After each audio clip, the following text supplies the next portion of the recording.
Me llamo Roberto. Tengo 72 años. Llevo retirado de la constructora unos 7 años.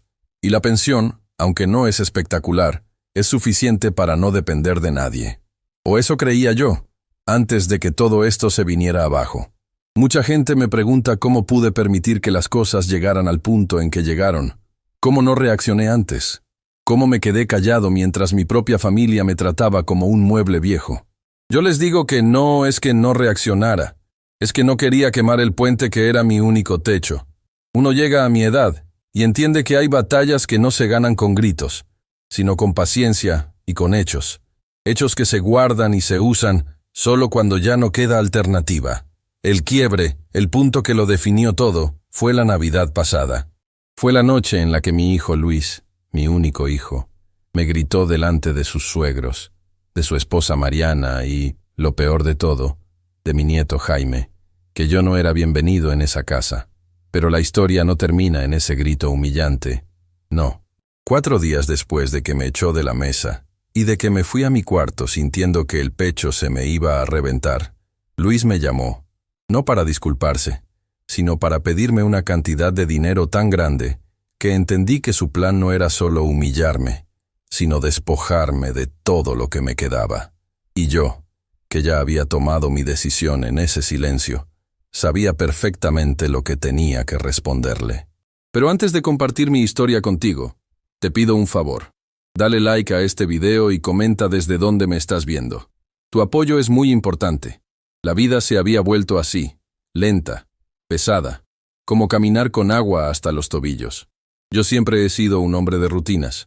Me levanto temprano, me hago mi café, reviso el jardín, y por la mañana me gusta sentarme en el escritorio que antes era mío, a revisar las libretas de gastos. Pero esa rutina se rompió hace unos 2 años, no de golpe, sino con pequeños empujones silenciosos. Recuerdo el día exacto en que noté la primera señal clara de que yo ya no estaba al mando, aunque la casa la pagué yo, y las escrituras siguen estando a mi nombre. Fue un martes por la tarde. Fui a abrir el buzón, como siempre, a buscar la correspondencia, especialmente el estado de cuenta del banco que me llega en papel, a la antigua. El buzón estaba cerrado con un candado nuevo, uno pequeño y plateado que yo no había visto nunca. Me quedé parado en la acera, viendo esa cosa minúscula, sintiendo que me ardía la cara. Entré a la casa, y Luis estaba en la cocina, viendo algo en su teléfono. Le pregunté, con la voz tan tranquila que hasta yo me extrañé de mi contención, qué era ese candado. «Ah, sí, papá», me dijo Luis sin levantar la vista del aparato. Es que Mariana estaba preocupada. «Dicen que hay muchos robos de identidad por aquí. Mandó a ponerlo para seguridad, para que nadie revise. Ella tiene la llave». No dijo «nosotros», dijo «ella tiene la llave». Y no me preguntó si yo quería una copia. Asentí, dije «entiendo», y me fui a mi cuarto. Pero entendí perfectamente. Entendí que yo, el titular de la cuenta, el hombre que pagaba los impuestos, ya no tenía derecho a abrir el buzón de su propia casa, porque la decisión había sido tomada por seguridad y por Mariana. Ella manejaba ese aspecto ahora. Y el candado era el símbolo de que yo había sido silenciosamente desposeído de un pequeño, pero significativo, control. Esas cosas se repitieron. Eran como gotas de agua que caen en la piedra. Pequeñas, pero constantes. Había un control remoto en la sala que yo usaba para ver las noticias, el de la televisión vieja. Un día llegué y ya no estaba. Le pregunté a Luis. Me dijo que se había descompuesto, que ya habían tirado el control, y que ahora solo se usaba el control inteligente. El problema no era el control. El problema era que esa televisión, que yo había comprado, solo se prendía con una secuencia de botones que Mariana o él conocían bien, y que si yo quería cambiar el canal, tenía que pedírselo. Yo me quedaba en silencio, viendo lo que ellos decidían, y cuando me cansaba de ver lo que elegían, me iba a mi cuarto. Nunca me quejé del control, pero sabía que era otra manera de decirme: tu opinión aquí ya no cuenta. Las humillaciones cotidianas se mezclaban con los favores, porque ellos me trataban mal, sí, pero nunca se olvidaban de que yo era la fuente de la estabilidad económica de la casa. Unos meses antes de lo del buzón, la situación económica de Luis se había complicado gravemente, algo que no entendí bien, pero tenía que ver con un negocio de refacciones que no resultó. Una tarde, me sentó en el comedor, con esa cara de preocupación que solo ponía cuando necesitaba algo. «Papá, necesito que me apoyes con algo muy urgente», me dijo. «Es un favor, es temporal, pero si no lo hago, voy a perder todo lo que he invertido». Me explicó que necesitaba $20,000 para cubrir un pagaré que se vencía en 15 días. Yo no tenía esa cantidad en efectivo. Tenía una pequeña cuenta de inversión, algo que había estado guardando para mi vejez, una cantidad modesta, que yo consideraba mi colchón de emergencia. Sacar ese dinero significaba liquidar todo y pagar una penalización. Le dije: «Luis, sabes que ese dinero es para mi salud, para cuando lo necesite de verdad. Es mi fondo». Él me miró con esos ojos grandes, fingiendo desesperación, que sabía que me afectaban. «Papá, yo sé, pero te juro que en 3 meses te lo repongo con intereses. Si no lo hago, pierdo la casa, la camioneta y nos quedamos en la calle. ¿De verdad vas a dejar que eso pase?». Usó el argumento de la casa que yo les había permitido habitar por un alquiler mínimo y que, en el fondo, sentía que ya no era mía. Me hizo sentir culpable por tener mi propio fondo de emergencia. Al final, accedí. Liquidé la inversión. Le transferí el dinero. No hubo un gracias efusivo. Solo un apretón de manos y una promesa vacía de que me lo devolvería en 90 días. Eso fue hace casi un año. Nunca me devolvió un peso, ni me volvió a mencionar el tema. Para él, ese dinero era de la casa, y por lo tanto, era suyo. Yo lo guardé en mi memoria. $20,000 perdidos, pero que compraron un poco más de tiempo para que yo pudiera seguir viendo a mi nieto. Mi nieto, Jaime, es un muchacho de 7 años, y es mi razón de estar ahí. Él es la única persona en esa casa que me mira con respeto, con cariño genuino, sin esa capa de interés o fastidio que tienen Luis y Mariana. Jaime me busca. Por las tardes, cuando regresa de la escuela, se sienta conmigo en el jardín y me pregunta cosas sobre cuando yo era joven o sobre mi trabajo en las obras. Él me llama Tata, con esa voz dulce y baja. Recuerdo que un día, Jaime estaba en la sala. Mariana, su mamá, estaba con una amiga. Estaban hablando de mí. No era la primera vez que escuchaba a Mariana quejarse de que yo ocupaba mucho espacio, o que olía a medicina, cuando no era cierto. Ese día, ella le decía a su amiga, en voz baja, pero audible, que ya era hora de que el señor se fuera a un asilo, o que vendiera la casa y se comprara algo más pequeño, porque el precio de la propiedad no dejaba de subir y que un hombre solo no necesitaba tanto espacio. Yo estaba en el pasillo, a punto de entrar. Me detuve y me quedé inmóvil, escuchando. Jaime, que estaba dibujando en el suelo, levantó la cabeza y escuchó a su mamá. Él, con esa inocencia terrible de los niños, se acercó a Mariana y le dijo: «Pero mami, el Tata es bueno. ¿Por qué tiene que irse? Esta es su casa, ¿no?». Mariana se puso roja y le dio un manotazo suave en el hombro, un gesto de fastidio. «Tú no te metas, Jaime. Sigue dibujando». Yo no salí. Me quedé ahí hasta que el silencio me permitió entrar sin que me vieran. Pero vi la cara de mi nieto. Entendí que él era el único que me defendía, y que si yo me iba, o si ellos lograban su objetivo de mandarme a un asilo o deshacerse de mí, Jaime perdería esa presencia, esa figura. Mi misión no era salvarme a mí, sino proteger ese vínculo. Por Jaime, yo soportaba el asedio. La escalada fue invisible para los demás, pero yo la medía día a día.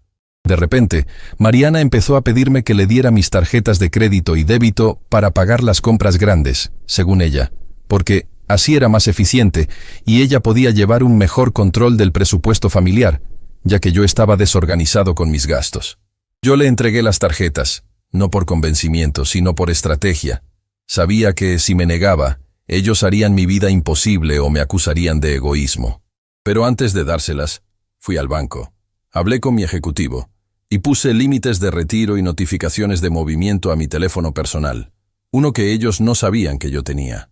Sabía que ellos empezarían a ver cuánto dinero les quedaba disponible, y yo quería saber exactamente cuánto estaban gastando de mi pensión. Lo que descubrí, gracias a esas notificaciones, me confirmó lo que ya sospechaba. No solo estaban usando mi dinero para la comida y los gastos fijos de la casa, que de por sí yo ya pagaba casi en su totalidad, sino que estaban haciendo gastos personales elevados, ropa de marca para Mariana, cenas en restaurantes caros que no compartían conmigo, y lo que más me dolió, Un préstamo pequeño que Luis había pedido a un familiar y que lo había pagado con mi tarjeta sin siquiera consultarme. Era una invasión total de mi economía, un acto de absoluta prepotencia y control. Yo seguía sin decir nada. Guardé los recibos, las capturas de pantalla de los movimientos bancarios que me llegaban. No los confronté. Fingía que no sabía que habían usado mi tarjeta para comprar boletos de avión para que ellos se fueran de fin de semana solos. Fingí sorpresa cuando me contaron, días después, de lo bien que lo habían pasado. Yo solo preguntaba, con inocencia, ¿y a dónde fueron, exactamente? Escuchaba sus mentiras, sus omisiones, y lo anotaba todo mentalmente. El plan de ellos se estaba moviendo. Estaban aumentando la presión para que yo cediera la casa, y la Navidad se acercaba, la temporada en que las tensiones familiares siempre revientan. Un mes antes de la Navidad, Luis me pidió que firmara un papel. Dijo que era un trámite sencillo para la municipalidad, algo relacionado con el agua, y que era necesario hacerlo porque yo era el dueño de la propiedad. Yo, con mi ceguera aparente, lo tomé, pero le dije que mi vista ya no era buena y que lo leería con calma más tarde.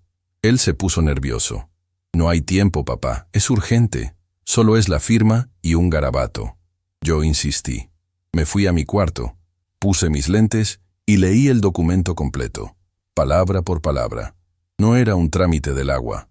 Era una carta poder irrevocable, donde yo les cedía a Luis y a Mariana la administración total de la propiedad, incluyendo la facultad de venderla sin mi consentimiento.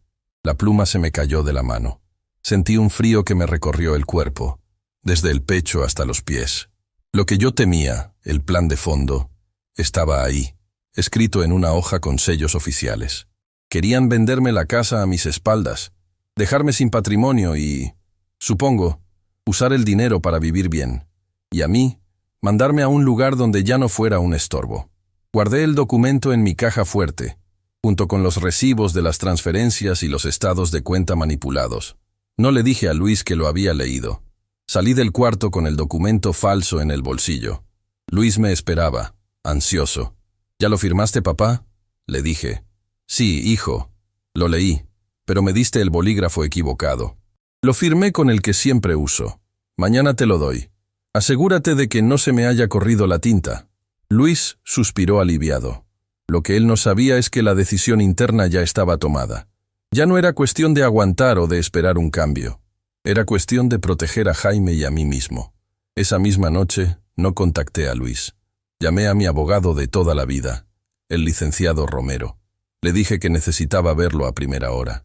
No le conté los detalles por teléfono, solo le dije: «Licenciado, necesito que me ayude a armar un escudo. Me están atacando en mi propia casa». La paz de mi silencio se rompió. Yo ya sabía que venía la guerra y la Navidad sería el campo de batalla. Pero esta vez, yo no iba a ser la víctima. Iba a ser el observador que ya había movido todas sus piezas en el tablero. Faltaban 3 semanas para esa fatídica cena y yo ya tenía el plan. Esto es solo el inicio. Pero si quieren saber cómo mi silencio terminó con el plan de mi propio hijo y cómo esa Navidad se convirtió en mi liberación, tienen que seguir escuchando este relato. Soy Jorge, tengo 72 años, y cuando miro hacia atrás, veo que la traición no llega de golpe. Llega a cuentagotas, en cosas pequeñas que uno deja pasar por comodidad o por amor. El grito de mi hijo en Nochebuena, ese «no eres bienvenido», que resonó en el comedor, no fue el inicio de todo, sino la punta de un iceberg que yo había estado ignorando durante meses. La pregunta que me hacía una y otra vez no era por qué había pasado, sino por qué permití que la situación llegara tan lejos. Mi esposa había muerto 2 años antes, y el acuerdo había sido simple. Yo vivía con mi hijo y su familia en la casa que yo mismo había construido. Era una casa grande, pero rápidamente dejó de sentirse mía. Al principio eran detalles mínimos. Me levantaba temprano, como siempre, para hacerme mi café, y de pronto me encontré con que la cafetera estaba guardada en el estante más alto, y la nuera, Luisa, me decía con una sonrisa tensa: «Es que ahora compramos café instantáneo, papá. Es más moderno y rápido». Yo tomaba mi café instantáneo, sin replicar, pero cada mañana sentía una puntada. No era por el café, era porque habían decidido mi rutina sin consultarme, en mi propia cocina. Luego vinieron las llaves. Yo siempre había tenido un juego de llaves de la casa. Un día, sin decirme nada, cambiaron la cerradura de la puerta principal. Cuando pregunté, mi hijo, Roberto, me dijo que era por seguridad, que las viejas eran muy fáciles de forzar. Te daremos un juego nuevo, papá, solo que tengo que ir a la ferretería a hacer las copias. Pasaron 2 semanas, 3. Yo tenía que tocar la puerta cada vez que salía a caminar o al mercado. Nunca me dio el juego nuevo de llaves. La excusa se volvió. Se me olvidó. O, Luisa lo tiene. Y lo más doloroso era ver que Luisa sí tenía el suyo, y Roberto el suyo. Yo, el dueño de la casa, me había convertido en un huésped que pedía permiso para entrar. Lo acepté en silencio. Lo guardé. Las humillaciones se volvieron una moneda de cambio cotidiana. La televisión en la sala era donde yo veía las noticias y algún partido de fútbol. Roberto empezó a ver series con Luisa a todo volumen hasta altas horas de la noche. Cuando yo les pedía bajarlo o apagarlo para poder dormir, mi cuarto estaba cerca de la sala. Roberto se disculpaba de forma superficial, bajaba el volumen un poco y a los 15 minutos volvía a subirlo. Era una guerra de desgaste. El mensaje sutil, no verbal, era claro. Tu necesidad de descanso vale menos que nuestro entretenimiento. Cuando intenté ir a la cama temprano, me encontré con que habían puesto un cerrojo en la puerta de mi cuarto. No por dentro, sino por fuera. Cuando pregunté por qué ese cerrojo, Luisa respondió que era para que el nieto, Manuel, de 7 años, no se metiera a jugar con mis medicinas. Yo la miré fijamente. Yo nunca dejaba mis medicinas a la vista. El cerrojo era para recordarme que mi espacio era condicional. En ese tiempo, Roberto empezó con los pedidos financieros. No eran pedidos grandes al principio, eran pruebas. Papá, préstame 5,000 pesos, que me quedé corto para la tarjeta, te los pago el viernes. El viernes nunca llegaba. Después era el pago de la luz. Yo siempre había pagado los servicios, incluso después de mudarse ellos conmigo, porque me hacía sentir útil. De pronto, Roberto empezó a pedirme que le diera el dinero a él para que él pagara la luz, porque así acumulaba puntos en su tarjeta de crédito. Yo le daba el dinero, mes tras mes. Un día me llegó un aviso de corte. La luz estaba por suspenderse. Cuando confronté a Roberto, él dijo que se le había olvidado, que había usado ese dinero para una emergencia del coche. Me di cuenta de que no solo me estaba pidiendo dinero, sino que estaba contando con que yo ya no revisaría si las cuentas estaban realmente pagadas. Estaba asumiendo mi invisibilidad. La única luz, la única razón por la que soportaba esa rutina de invisibilización, era mi nieto, Manuel. El niño era lo contrario a sus padres. Era genuino, era afectuoso y era curioso. Todas las tardes, después de la escuela, venía a mi cuarto. No tocaba la puerta, simplemente se asomaba. «Abuelo, ¿me cuentas la historia de cuando eras joven?», me preguntaba. Yo le contaba sobre mi infancia en el campo, sobre cómo construí la casa, sobre su abuela. Eran nuestros secretos. Eran los únicos momentos en que la casa volvía a sentirse en orden. Yo sabía que si yo me iba, si me rendía a su juego de excluirme, Manuel perdería esa conexión con el pasado, con la única persona que le dedicaba tiempo, sin pedirle nada a cambio. Él era mi ancla y mi límite moral. Si el abuso solo me afectaba a mí, yo podía soportarlo. Pero si tocaba a Manuel, la historia sería distinta. La escalada se intensificó unas semanas antes de la Navidad. El pedido injusto llegó disfrazado de favor familiar. Un día, Roberto me trajo unos papeles. «Papá, necesitamos que firmes esto. Es un documento del banco. Queremos reestructurar la hipoteca del coche y, como eres aval del crédito original, necesitan tu firma en el nuevo documento para asegurar la tasa de interés». Yo leí el encabezado. Cesión de derechos parciales. Pregunté qué significaba. Roberto se impacientó, lo cual siempre me ponía alerta. «Es solo papeleo, papá. Es lo que te digo, para el coche. Si no firmamos hoy, perdemos la tasa y pagaremos muchísimo más». Él estaba esperando que yo firmara sin leer. Pero yo no soy analfabeta, y aunque mis ojos están cansados, mi mente funciona. Le dije que lo revisaría con calma y firmaría al día siguiente. Roberto hizo un sonido de frustración y se fue. Esa noche me senté con la lupa a revisar los documentos. Eran 20 páginas, lenguaje legal denso. En la página 10, la verdad se reveló, escondida entre cláusulas. El documento no era para reestructurar la deuda del coche. Era una solicitud de préstamo hipotecario sobre el valor de la vivienda, para la cual, al firmar, yo estaría cediendo temporalmente los derechos de la propiedad a nombre de Roberto y Luisa, permitiéndoles hipotecar la casa completa para sacar una suma sustancial de dinero, mucho más de lo que valía el coche. No me dijeron que iban a hipotecar mi casa, me dijeron que era para un coche. Querían mi firma para dejarme sin el único patrimonio que me quedaba, usando la excusa de un favor urgente. Sentí el frío recorrer mi cuerpo. No era rabia, era una claridad desoladora. Esto no era falta de respeto, esto era malicia calculada. Querían el dinero, y si las cosas salían mal, me dejarían sin casa. Me senté en mi cama con los papeles en la mano, respirando profundamente. Qué ingenuo fui, murmuré. Al día siguiente, Roberto me presionó. «¿Ya firmaste, papá? El banco espera». Yo le entregué los papeles, sin la firma. «Mira, Roberto, estuve leyendo. Esto es muy complicado para un préstamo de coche. Mejor vamos tú y yo juntos al banco. Yo quiero hablar con el gerente para entender bien qué implica esta cesión de derechos». El rostro de mi hijo se puso duro. La sonrisa condescendiente de la noche anterior desapareció, reemplazada por una mueca de disgusto. «No tienes por qué ir al banco, papá. Yo me encargo. No confías en mí, ¿verdad?» «Confío en ti, hijo», le dije, manteniendo mi tono uniforme. «Pero es mi nombre, y es mi casa. Solo quiero entender. La casa no la construí yo solo. La construí con tu madre». Roberto se llevó los papeles, resoplando. Ese día me di cuenta de que si querían mi patrimonio, tendrían que ir por la fuerza, o tendrían que esperar a que yo muriera. No iba a ser fácil.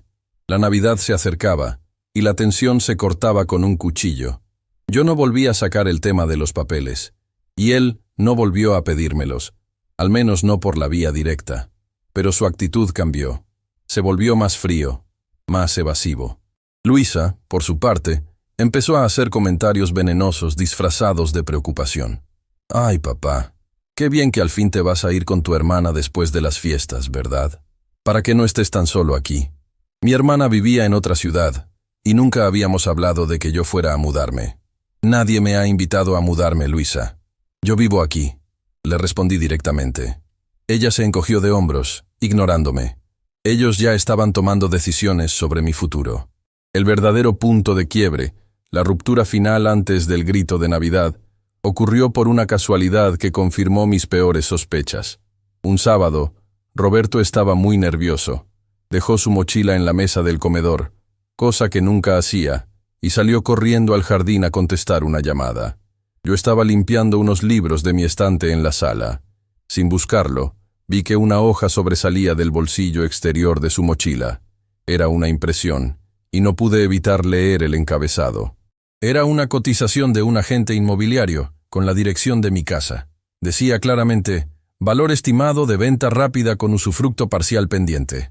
Usufructo parcial pendiente. Eso era yo. No solo querían hipotecar la casa, sino que estaban explorando venderla a algún inversionista que estuviera dispuesto a comprarla conmigo aún dentro, con la condición de que el nuevo dueño me pudiera sacar una vez que encontraran un lugar adecuado para mí. El estómago se me encogió. Me habían mentido sobre el coche, sobre el cerrojo, sobre el café, y ahora estaban planeando deshacerse de mí y de mi hogar para cobrar el dinero. Lo habían puesto por escrito. Guardé la información en mi memoria. No hice ruido. No moví la hoja. No confronté a Roberto cuando volvió. Me mantuve quieto, fingiendo que seguía inmerso en mis libros. A partir de ese momento, mi silencio dejó de ser resignación y se convirtió en estrategia. Yo sonreía, asentía, actuaba como el anciano que no se entera de nada, pero por dentro, la guerra ya había sido declarada. Solo esperaba la fecha perfecta para la batalla, que, irónicamente, sería la Nochebuena. Si quieren saber cómo usé esa noche para terminar con todo y la reacción de mi hijo días después, tienen que seguir escuchando. Mi nombre es Ricardo. Ahora tengo 73 años, pero cuando todo esto ocurrió, apenas había cumplido los 70. Estaba recién jubilado, y aunque me había mudado a una casa más pequeña, había guardado una buena parte de mis ahorros para mi vejez y para cualquier emergencia que pudiera surgirle a mis nietos. Lo que pasó aquella Navidad Y los días siguientes con mi hijo mayor, Daniel, no fue un simple desacuerdo familiar o una discusión acalorada. Fue el momento en que se cayó el telón. La evidencia cruda de cómo me veían realmente, después de haber trabajado toda mi vida para mantener la dignidad de mi familia. Daniel me había gritado, me había echado de su casa frente a todos en Nochebuena, y días después, regresó a mi puerta pidiendo una suma de dinero que representaba casi la mitad de mi capital de retiro. Yo aún no le había dado el sí definitivo. En ese momento, yo solo miraba y escuchaba. Estaba juntando la calma, tratando de digerir la magnitud de la falta de respeto y la avaricia con la que me trataban. Después de la ofensa pública en Navidad, pensé que Daniel o mi nuera, Elena, tendrían la decencia de guardar una distancia prudente, o al menos de ofrecer una disculpa mínima antes de volver a hablar de negocios. Pero la vergüenza no era una emoción que pareciera afectarlos. El trato cambió. Ya no era de hijo a padre, sino de un acreedor impaciente a una chequera que tardaba en abrirse. Daniel vino a mi casa 2 días después del incidente de Navidad, como si nada. Ni siquiera mencionó el grito. Simplemente se sentó en mi sala, puso su portafolio sobre la mesa de centro, mi mesa de centro que yo compré con mi primer sueldo grande hace 40 años, y empezó a hablar de números, de proyecciones y de una supuesta oportunidad de inversión en bienes raíces en la costa que, según él, iba a duplicar mi dinero en menos de 2 años. Yo lo dejé hablar. Lo observaba. Había una ansiedad palpable en sus manos y en la forma en que evitaba mi mirada. «Mira, papá, sé que las cosas se pusieron feas en Nochebuena, pero son cosas de la familia. Ya sabes cómo es el estrés», me dijo, usando el tono condescendiente que antes me irritaba, pero que ahora solo me generaba una frialdad absoluta. «Pero esto es serio. Es el futuro de Elena y de las niñas. Y el tuyo también. Si me das este empujón ahora, no solo recuperas el capital, sino que garantizamos una pensión real, no esa miseria que te da el gobierno». El dinero que me pedía eran 600,000 pesos. Yo tenía ahorrado un poco más de 1,000,000. 600,000 pesos. Una cantidad que, si se perdía, me obligaría a depender totalmente de ellos en la vejez. Justo lo que había tratado de evitar toda mi vida. Yo no le respondí sobre el dinero en esa visita. Le dije que lo pensaría, que tenía que revisar mis cuentas y hablar con un asesor. Daniel no estaba acostumbrado a que yo pusiera obstáculos. Yo siempre había sido el hombre de la solución, el que firmaba sin preguntar, el que pagaba las deudas pequeñas de la familia para evitar el escándalo. Mi silencio lo incomodaba. «¿Asesor? ¿Para qué necesitas un asesor, papá? Yo soy tu hijo», me dijo con un leve tono de resentimiento. «Precisamente por eso», le respondí secamente. «Porque eres mi hijo. Necesito asegurarme de que mi retiro no dependa de las emociones». Esa frase lo golpeó un poco, pero no lo detuvo. Dejó los documentos de la supuesta inversión sobre la mesa. Eran folletos a todo color, llenos de gráficos optimistas y fotografías de edificios modernos. Documentos bien presentados, pero superficiales. Las humillaciones cotidianas se intensificaron después de eso, incluso sin Daniel presente. Elena empezó a llamarme, pero no para saludar. Sus llamadas eran para ejercer presión indirecta. Me preguntaba cómo iba el papeleo, qué día iba a ir al banco, si ya había hablado con el notario. Actuaban como si el dinero ya fuera suyo, como si yo estuviera simplemente retrasando un trámite burocrático. Una tarde, fui a casa de Daniel, por mi nieta, Laura. Ella tiene 9 años, y es la única que nunca cambió su trato hacia mí. Ella era el único motivo por el que yo seguía yendo. Al llegar, Elena estaba hablando por teléfono en la cocina, y no me vio entrar inmediatamente. Hablaba en voz baja, pero la casa de mi hijo es pequeña, y mi oído, aunque viejo, sigue siendo bastante funcional para captar lo que no debo. Claro que sí, ya casi lo tiene. El viejo está poniendo objeciones, pero al final va a ceder. Siempre lo hace, dijo Elena con una risa contenida y áspera que me revolvió el estómago. Dice que necesita un asesor. ¡Qué ridículo! ¿Para qué quiere un asesor si el dinero es para su propio hijo? Ya le dije a Daniel que le diga que si no firma pronto, la oportunidad se va. Yo me quedé parado junto al umbral de la sala. No hice ruido. Era la primera vez que escuchaba la palabra viejo en ese contexto. No descriptivo, sino despectivo. Entendí que para ella, Yo era solo un obstáculo obstinado en el camino de su riqueza. Yo me quedé allí, guardando ese insulto junto a los demás, en esa gaveta silenciosa de mi mente. Laura salió corriendo de su habitación. «Abuelo, ¿viniste a verme?» Su alegría era genuina. Ella no tenía dobleces. Me abrazó con fuerza y me llevó a su cuarto para mostrarme un dibujo. Era un retrato mío, algo torcido y lleno de colores brillantes, pero reconocible. En la esquina había escrito, «El mejor abuelo». Ese momento fue mi ancla. Mientras veía la inocencia de Laura, me di cuenta de que mi decisión no era solo sobre mi dinero, sino sobre proteger ese pequeño espacio de afecto real. Si yo perdía mi autonomía financiera, si cedía ante el chantaje emocional, no solo me condenaría a mí, sino que pondría a Laura en una situación de dependencia total de dos personas que claramente no respetaban a nadie, ni siquiera a la fuente de su sustento. Ella era mi límite moral. La presión aumentó. Daniel empezó a venir a mi casa casi todos los días, siempre con prisa, siempre con un aire de urgencia fabricada. Empezó a utilizar recuerdos del pasado como palanca. Me recordaba cuando yo le compré su primer coche, cuando pagué la universidad de su hermana, cuando le di el enganche para esta misma casa. «Papá, tú siempre has sido generoso. No entiendo por qué dudas ahora, cuando se trata de la oportunidad de mi vida. Es la única forma de que tú estés seguro», me repetía. Lo que él llamaba generosidad, yo lo llamaba obligación de padre. Yo había cumplido mis promesas, pero Daniel había olvidado que la generosidad exige reciprocidad, o al menos respeto. Un jueves por la tarde, Daniel vino a almorzar, lo cual era inusual. Estaba tenso. Habló menos de la inversión y más sobre la dificultad de la vida moderna, las deudas, lo caro que era mantener una casa. Al irse, dejó caer algo. No lo notó. Era un sobre de papel manila, que se deslizó debajo de la alfombra de mi sala. Yo no me levanté inmediatamente. Me quedé sentado en mi sillón, sintiendo el latido de mi corazón contra el silencio de la casa. Sabía que ese sobre no era parte de los folletos bonitos. Esperé unos 5 minutos para asegurarme de que Daniel ya se había ido, y me levanté despacio. El sobre estaba arrugado, como si lo hubieran metido en un bolsillo y olvidado. Lo abrí. No era un contrato de inversión, era una carta. Era una notificación de un bufete de abogados, dirigida a Daniel y Elena. No se trataba de una nueva inversión. Se trataba de una deuda antigua y gigantesca que Daniel había acumulado, supuestamente por malas decisiones en su negocio anterior.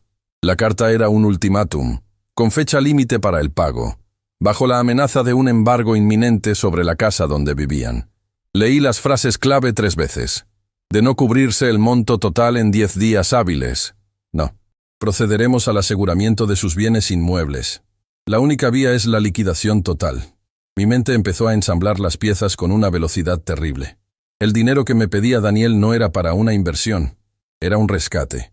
Un rescate desesperado para evitar que perdieran su casa. Pero había más. En el sobre, escondida detrás de la carta de embargo, había una copia de un formulario en blanco, una solicitud de préstamo hipotecario. En la sección de avalista, mi nombre estaba escrito a lápiz. Daniel no solo quería mis ahorros, quería que yo me convirtiera en el garante de su gigantesca deuda fallida. Si ellos perdían el dinero, yo no solo perdería mis ahorros, sino que quedaría legalmente atado a la deuda restante. Y lo peor de todo, si él perdía su casa, su intención era usar mi dinero para pagar, y luego, seguramente, mudarse a la mía, trayendo consigo el desastre financiero. No solo me dejarían sin dinero, sino que me quitarían mi paz y mi casa. La traición no era solo financiera, era existencial. Querían despojarme de todo, incluso de la posibilidad de un futuro tranquilo.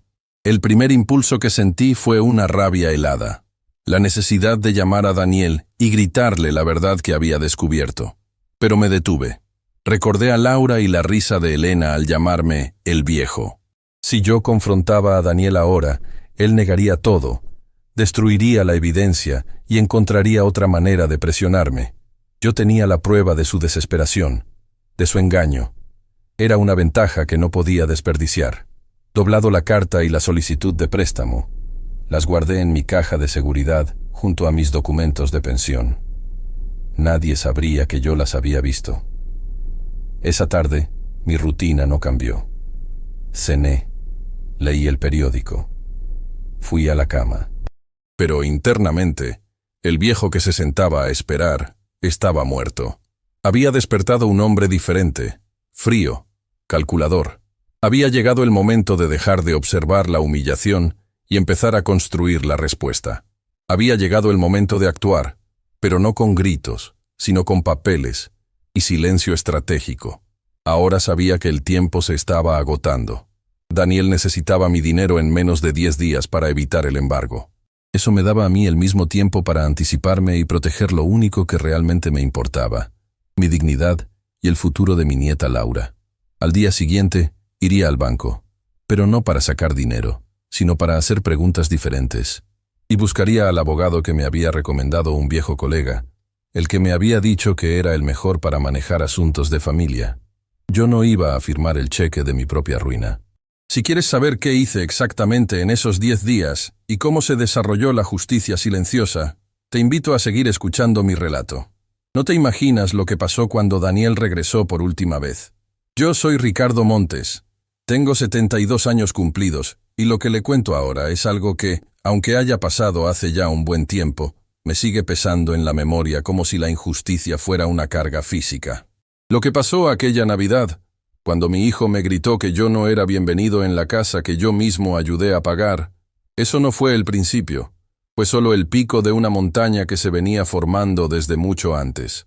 Y la cosa se puso más densa cuando, apenas unos días después de aquel desplante, él se acercó pidiendo, casi exigiendo, que le diera una suma fuerte de dinero, una cantidad que comprometía mi tranquilidad para los años que me quedan. Lo que no sabía mi hijo, Raúl, ni su esposa, Luisa, es que el golpe de Navidad no me había quebrado, me había despertado. Después de aquel día 24, yo dejé de ser el padre comprensivo que esperaba una disculpa. Me convertí en el inquilino que observa y registra. El ambiente en la casa era irrespirable. Ellos actuaban con un aire de superioridad ofendida, como si yo fuera el grosero por haber presenciado su mal genio. Yo simplemente me movía, desayunaba, leía el periódico y veía la televisión con un silencio que no era de tristeza, sino de estrategia. Estaba esperando el momento, porque sabía que vendría. Un grito como ese, seguido de ese silencio incómodo, siempre precede a una petición urgente. La gente no trata así a quien quiere pedirle un favor honesto. Las pequeñas humillaciones que antes yo toleraba se volvieron insoportables, pero yo seguía sin reaccionar. Observaba cómo Luisa había reestructurado las cuentas de los servicios de la casa. Ella había decidido, sin consultarme, cambiar la compañía de internet y la de televisión por cable. Cuando le pregunté por qué había hecho eso, ella respondió con un tono que mezclaba fastidio y condescendencia que lo hacía por optimización, que yo no me preocupara por esas cosas de números, que ella se encargaba de todo.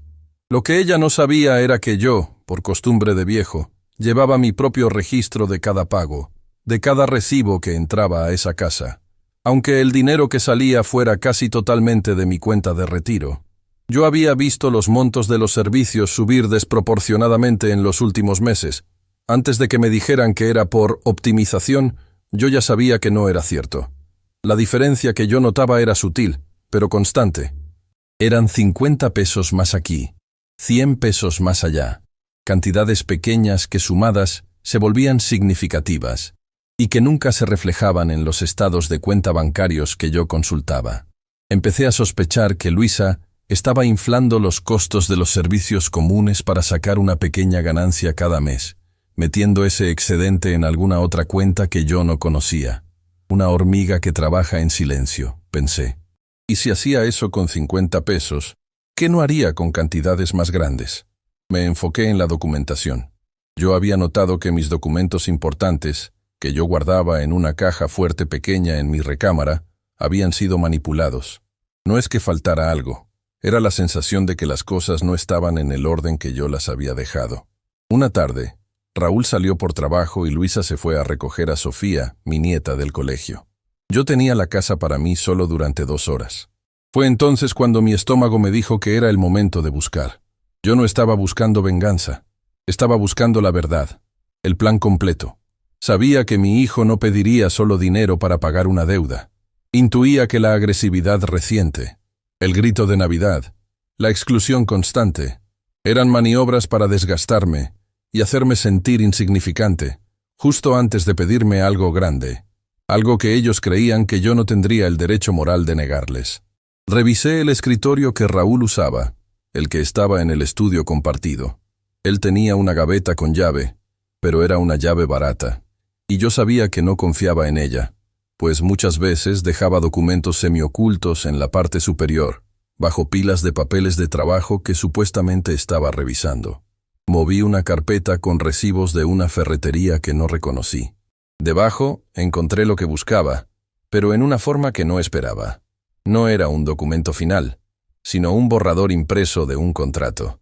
Era un documento de solicitud de préstamo hipotecario, un trámite de refinanciamiento, pero no solo de su propiedad, sino de la propiedad donde yo vivía, la cual estaba parcialmente a mi nombre por la inversión inicial que yo había hecho 20 años atrás. El documento era frío, legal, y desvelaba todo. Raúl estaba buscando obtener un préstamo de garantía hipotecaria a muy alto riesgo, usando el valor de la casa completa, con la intención de invertir ese dinero en un negocio nuevo de su socio, un negocio del que él me había hablado vagamente y que sonaba demasiado bueno para ser cierto. Leí las cláusulas. El borrador indicaba que para que el banco aprobara el monto requerido, se necesitaba la firma de todos los titulares de la propiedad, o en su defecto, que el titular cediera sus derechos mediante un poder notarial o una venta simulada de su parte de la propiedad.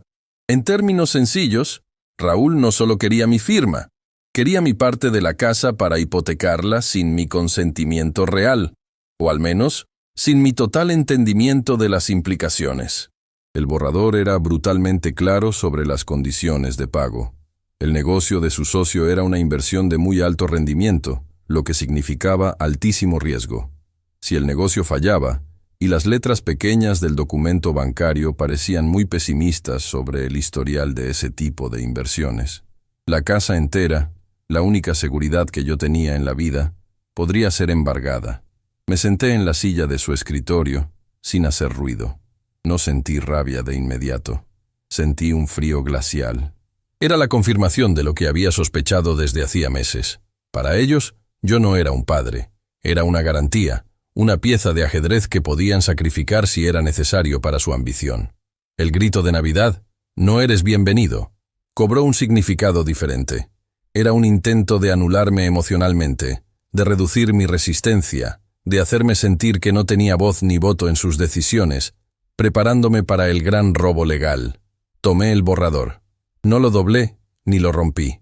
Simplemente lo miré fijamente, memorizando el nombre del banco, el nombre del socio y el número de referencia del trámite. Luego, con la misma calma que me había mantenido a flote durante el último mes, busqué mi teléfono. Le tomé fotografías nítidas a cada página, enfocándome en las cláusulas de riesgo y en la sección donde se mencionaba la necesidad de mi firma. Era una prueba contundente del intento de manipulación y del riesgo que corrían mis bienes. Volví a dejar el papel exactamente donde lo encontré, sin mover una sola arruga de los papeles de la ferretería que lo cubrían. Salí del estudio.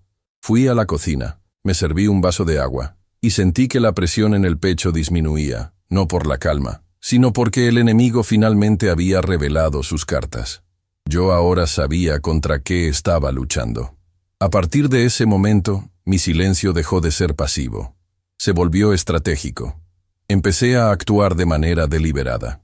Yo sabía que en breve Raúl se sentaría conmigo, probablemente con un rostro serio y un tono de urgencia, y me explicaría que el negocio de su socio era la oportunidad de una vida, que era seguro, y que mi pequeña firma no significaba nada, que era solo un formalismo bancario. Yo tenía que anticiparme. Lo primero que hice fue ir al banco. No al banco que Raúl pretendía usar para el préstamo, sino a mi banco de toda la vida, donde tenía mis ahorros de jubilación y donde estaba la cuenta principal desde la que yo pagaba mi parte de la hipoteca original de la casa, la que Raúl creía que había olvidado. Le dije al gerente, un hombre joven y eficiente, que necesitaba hacer una revisión exhaustiva de mis documentos de propiedad y mis cuentas, que quería asegurarme de que nadie pudiera disponer de mis bienes o abrir líneas de crédito a mi nombre sin mi presencia física y mi huella dactilar. El gerente me miró con curiosidad, pero respetó mi petición. Me ayudó a establecer candados de seguridad nuevos. Le expliqué sin entrar en detalles familiares que había habido ciertas presiones externas y que quería asegurarme de proteger mi patrimonio. El hombre entendió perfectamente el código. Lo segundo que hice fue conseguir una copia certificada del acta de mi casa, la original, no la que Raúl manejaba para sus pagos. Fui al registro público, pagué la tarifa y obtuve el documento que probaba mi porcentaje de propiedad. Lo guardé en una caja de seguridad fuera de la casa, en un lugar donde Raúl y Luisa jamás podrían encontrarlo. Mientras tanto, en casa, la rutina seguía. Yo tenía que simular ignorancia total. Cuando Luisa me preguntaba si necesitaba algo, yo sonreía con la cara más inocente que podía poner. Le decía que no, que estaba muy bien leyendo mis libros. Era un juego de ajedrez muy silencioso. La única luz, y la razón por la que yo no podía simplemente irme y dejarlos que se hundieran solos, era mi nieta, Sofía. Ella estaba entrando a la adolescencia y notaba la tensión, aunque no la entendía. Una tarde, ella me encontró en el patio regando las macetas y se sentó conmigo. Ella dijo con la voz baja: «Abuelo, ¿por qué ya no quieren que veamos películas juntos?». Yo le respondí, viéndola a los ojos: «Sofía, a veces los adultos tienen muchos pensamientos en la cabeza y olvidan las cosas importantes. Pero tú y yo sabemos lo que es importante, ¿verdad?». Ella asintió. El helado de vainilla y las hormigas en el pasto. Ella era mi centro de gravedad. Si Raúl lograba su plan, si hipotecaba la casa y perdía la inversión, mi situación económica se volvería precaria, y eso impactaría mi capacidad de seguir ayudándola discretamente, de pagarle la escuela de artes que tanto quería, o simplemente de ser un refugio seguro para ella. La decisión interna, el punto sin retorno, ya se había activado. No se trataba solo de mí, sino de proteger mi dignidad, y sobre todo, su futuro y su seguridad. Los días se hicieron eternos. Yo estaba en un estado de alerta constante, esperando que Raúl hiciera su jugada. Él estaba más nervioso de lo habitual, revisando su teléfono a cada instante, teniendo conversaciones susurradas con Luisa en el pasillo. Sabía que el momento estaba cerca. La última pieza que necesitaba era un asesor legal. Necesitaba que alguien revisara el borrador del préstamo, el documento que había fotografiado, para saber exactamente qué tipo de acción preventiva yo podía tomar. No quería confrontarlos, no quería un espectáculo. Quería una intervención silenciosa, una jugada legal que les quitara el tablero de las manos sin que ellos se dieran cuenta hasta que fuera demasiado tarde. Llamé a un viejo amigo abogado de mi época de trabajo. Le dije que era un asunto familiar delicado y que necesitaba una reunión discreta fuera de la ciudad. El día que pacté la reunión, le mentí a Raúl y Luisa, diciéndoles que iría a ver a un antiguo compañero de la oficina que estaba enfermo. Ellos no me prestaron atención. De hecho, parecían aliviados de que yo me fuera de la casa por unas horas. Llevé las fotografías del borrador del contrato en mi teléfono, así como las copias certificadas de mis documentos de propiedad. Cuando le mostré las pruebas a mi amigo, el abogado, su rostro se puso serio. Él me confirmó lo que yo temía. Aquello no era solo un mal negocio, era una maniobra que rozaba lo ilegal, aprovechando la confianza parental. Le dije al abogado de forma directa: «Quiero que mi parte de la casa sea intocable. Quiero asegurar mi futuro y mi capacidad de seguir siendo solvente.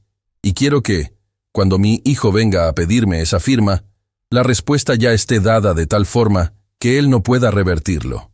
El abogado asintió.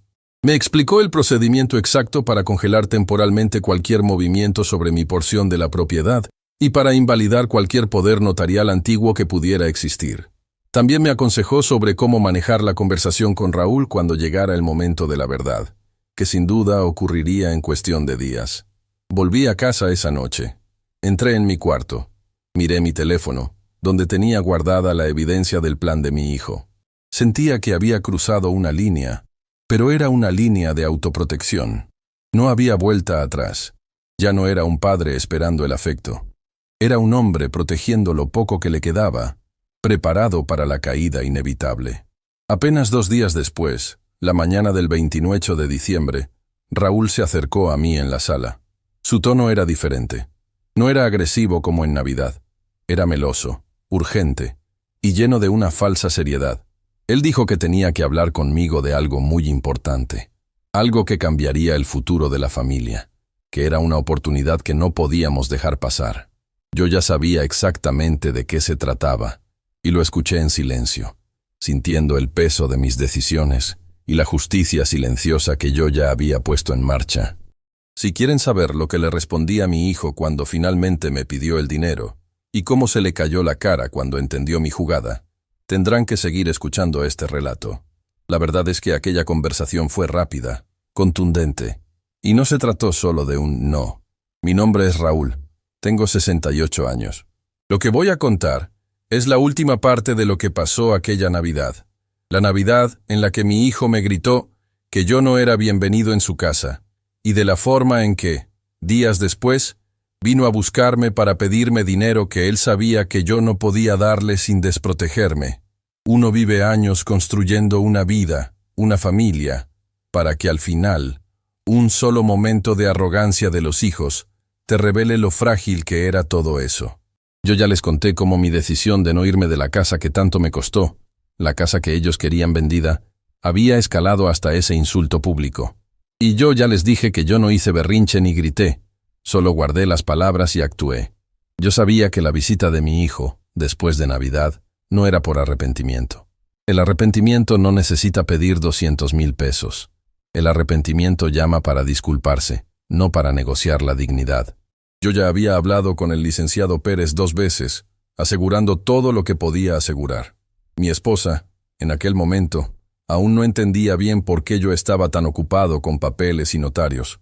Pensaba que yo solo estaba arreglando las cosas para el testamento habitual.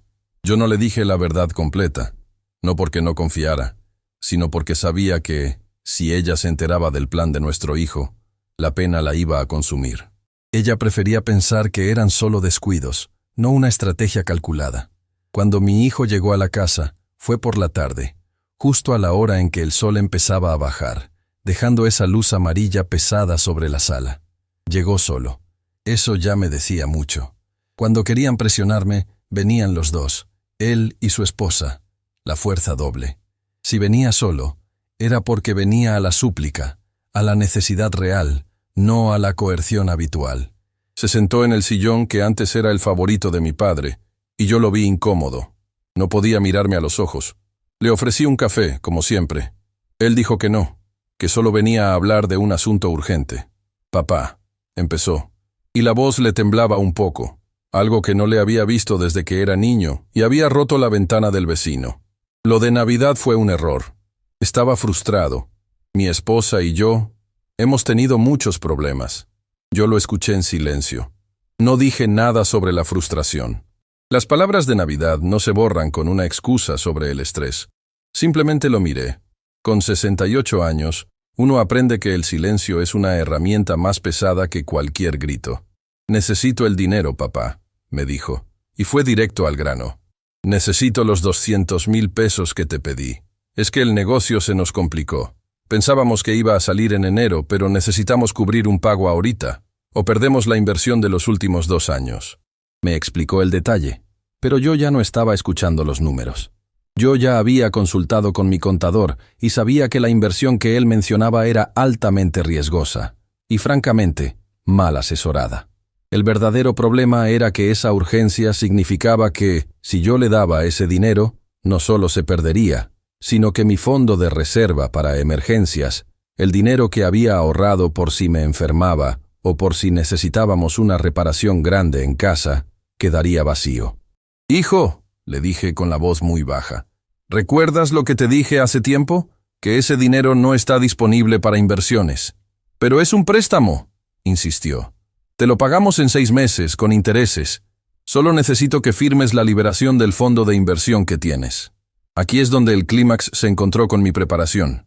Yo sabía que él venía por la firma del fondo de inversión, porque era el dinero más líquido y el más grande que tenía fuera de las cuentas bancarias regulares. Yo sabía que él creía que ese fondo era mío, y que solo yo podía disponer de él, y que él no tenía ni idea de lo que yo había hecho en las últimas semanas. Me levanté sin prisa. Fui al escritorio en el estudio. Saqué una carpeta manila, la misma que había llevado al notario la semana pasada. Regresé a la sala. Mi hijo me miraba, esperando la chequera o el documento de liberación. Puse la carpeta sobre la mesa de centro, entre nosotros. No la abrí de inmediato. «Te voy a ser sincero, hijo», le dije, y la voz me salió más firme de lo que esperaba. «He estado pensando mucho sobre lo que significa la seguridad en la vejez, y sobre la dignidad». Él intentó interrumpirme pensando que era un sermón. «Papá, no es momento para filosofía. Es una emergencia real. Necesito el dinero». «Ya no puedes acceder a ese dinero», le dije, y esta vez lo miré directamente a los ojos. No con ira, sino con la quietud de una verdad inmutable. Mi hijo se quedó helado. «¿Qué quieres decir con que no puedo acceder? ¿Lo sacaste? ¿Lo pusiste en otro banco? Papá, ese dinero está a tu nombre, tienes que firmar». «Ese fondo de inversión», continué, sin alterarme, «ya no está solo a mi nombre, ni es de libre disposición. Hace 10 días, el licenciado Pérez formalizó la creación de un fideicomiso irrevocable, un fideicomiso de protección». Vi cómo el color se le iba del rostro. Él no entendía completamente lo que era un fideicomiso, pero sabía que la palabra irrevocable sonaba a final de juego. «Ese fondo», le expliqué, señalando la carpeta, «junto con la cuenta de ahorros que tienes registrada como cotitular, fue transferido legalmente. Los beneficiarios principales de ese fideicomiso son 2. Primero, tu madre, para asegurar que ella viva tranquila si yo falto, y que nunca le falte atención médica ni el sustento diario, sin depender de que alguien más le administre su dinero.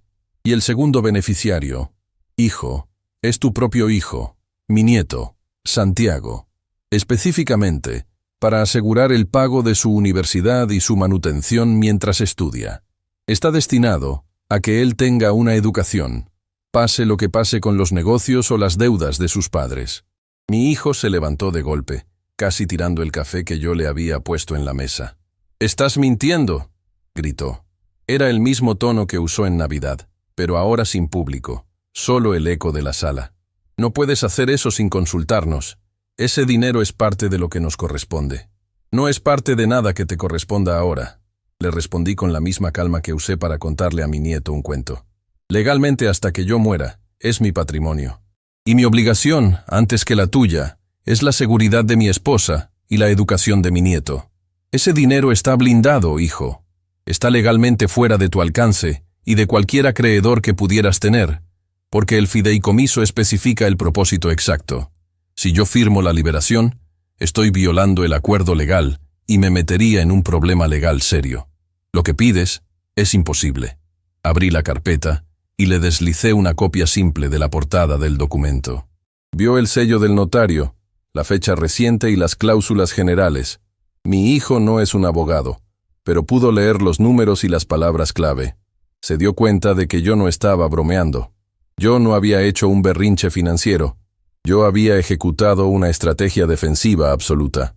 «¿Me hiciste esto por lo de Navidad?», me preguntó, y su voz ya no era de enojo, sino de incredulidad, de derrota. «No, hijo», le respondí. «Esto lo hice por tu madre y por Santiago». «Lo de Navidad». Me confirmó que era la decisión correcta. Me confirmaste que, si yo te dejaba la puerta abierta, la urgencia de tus deudas iba a pasar por encima de la seguridad de tu propia familia. No es un castigo, es una protección, una barrera legal para que ustedes no se destruyan a sí mismos usando lo que no les corresponde». Hubo un silencio largo. La tensión era física. Él estaba midiendo la dimensión de su error. No solo la ofensa en Navidad, sino subestimar mi capacidad de actuar silenciosamente, pensando que mi silencio era debilidad.